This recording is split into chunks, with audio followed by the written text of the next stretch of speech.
بسم اللہ الرحمن الرحیم۔ اللہ تبارک و تعالیٰ کے نام سے شروع جو بڑا مہربان اور نہایت رحم کرنے والا ہے۔ پیارے دوستو، آج کی اس ویڈیو کے اندر ہم آپ کو بتائیں گے کہ اللہ تبارک و تعالیٰ نے سانپ اور مور کو جنت سے کیوں نکالا۔ ان دونوں نے ایسا کون سا گناہ کیا تھا کہ اللہ تبارک و تعالیٰ نے ان کو جنت سے نکال دیا اور ان کو بدصورت بنا کر زمین پر اتار دیا۔ ناظرین محترم، سانپ اور مور جنت سے آئے ہوئے جانور ہیں۔ جنت میں گھومنے پھرنے اور کھانے پینے کو بہت کچھ تھا، لیکن جنت میں اکیلے اور تنہا ہونے کی وجہ سے حضرت آدم علیہ السلام اداس رہتے تھے، تو اللہ تبارک و تعالی نے حضرت آدم علیہ السلام کی بائیں پسلی سے بی بی حوا سلام اللہ علیہا کو پیدا کیا، اور یوں حضرت آدم علیہ السلام بی بی حوا سلام اللہ علیہا کا ساتھ پا کر خوش ہو گئے اور وہ دونوں جنت میں خوش رہنے لگے۔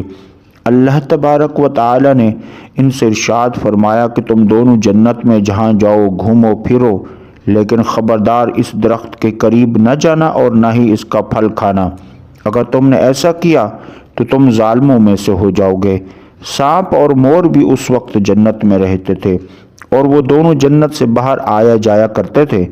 اس وقت سانپ کے پیر میں اور سانپ کے منہ سے بہت اچھی خوشبو آتی تھی، اور وہ آج جتنا خوبصورت دکھائی دیتا ہے وہ اس سے بھی کہیں زیادہ خوبصورت نظر آتا تھا جب وہ جنت میں رہتا تھا۔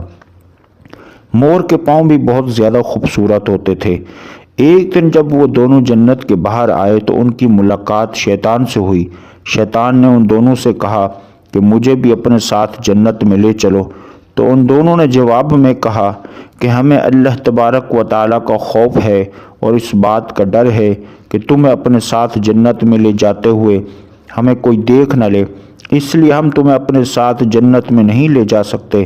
اس پر شیطان نے اپنی دوستی کا واسطہ دیا کہ ہم جنت میں ساتھ رہتے تھے، مجھے بھی جنت میں لے چلو۔ مور نہ مانا، لیکن شیطان نے ان کو دائمی زندگی کے خواب دکھائے، جس پر سانپ نے شیطان کو مشورہ دیا کہ تم میرے منہ میں بیٹھ جاؤ اور میں تمہیں جنت میں جا کر اگل دوں گا اور اس طرح تمہیں کوئی دیکھ نہیں سکے گا۔ بہرحال ناظرین محترم، سانپ نے شیطان کو منہ میں بٹھا کر جنت میں لے گیا۔ اس طرح شیطان دوبارہ جنت میں داخل ہونے میں کامیاب ہو گیا۔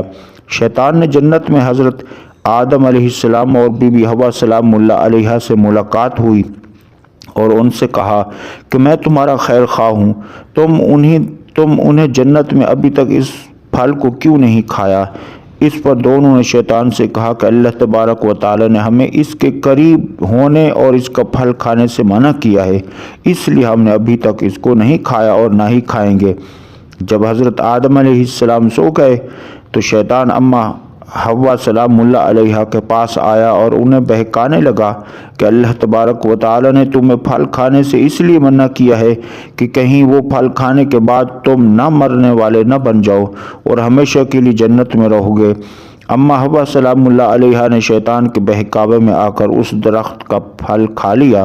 حضرت آدم علیہ السلام جب بیدار ہوئے تو بی بی حوا سلام اللہ علیہا نے انہیں بھی اس درخت کا پھل کھانے پر مجبور کیا اور وہ پھل حضرت آدم علیہ السلام کو بھی کھلا دیا۔ جیسے ہی دونوں نے اس درخت کا پھل کھایا تو ان کا جنت کا لباس اتر گیا تھا۔ تبھی اللہ تبارک و تعالی نے ان دونوں سے کہا کہ میں نے تمہیں اس درخت کے پاس جانے سے اور اس کا پھل کھانے سے منع نہیں کیا تھا، لیکن تم دونوں نے میری بات نہ مان کر اس درخت کا پھل کھا کر اپنی جان پر ظلم کیا ہے۔ تبھی حضرت آدم علیہ السلام اور بی بی حوا سلام اللہ علیہا کو اپنی لغزش کا احساس ہوا اور انہوں نے اللہ تبارک و تعالیٰ سے معافی مانگی۔ اللہ تعالیٰ نے انہیں معاف فرما دیا اور ان دونوں کو جنت سے نکال کر زمین پر نازل فرما دیا اور فرمایا کہ زمین پر ایک خاص وقت تک تمہارا ٹھکانہ ہے اور تم زمین پر ہی رہو گے۔ اللہ تبارک و تعالی نے شیطان کو جنت میں لے کر آنے پر مور کی خوبصورتی چھین لی، اور جن پیروں سے وہ شیطان کو جنت میں لے کر آیا تھا یعنی بدصورت بنا دیا، اور جس سانپ نے مور کو شیطان کی مدد کا مشورہ دیا تھا، اللہ تبارک و تعالی نے اس کے منہ سے ابرد کی خوشبو چھین کر سانپ کے منہ میں زہر بھر دیا اور سانپ کی ٹانگیں چھین کر مور اور سانپ کو جنت کے اس خوبصورت جگہ سے ہمیشہ ہمیشہ کے لیے نکال دیا۔ مزید ویڈیوز و واقعات کے لیے ہمارے اس چینل کو سبسکرائب کریں۔ شکریہ۔ السلام علیکم۔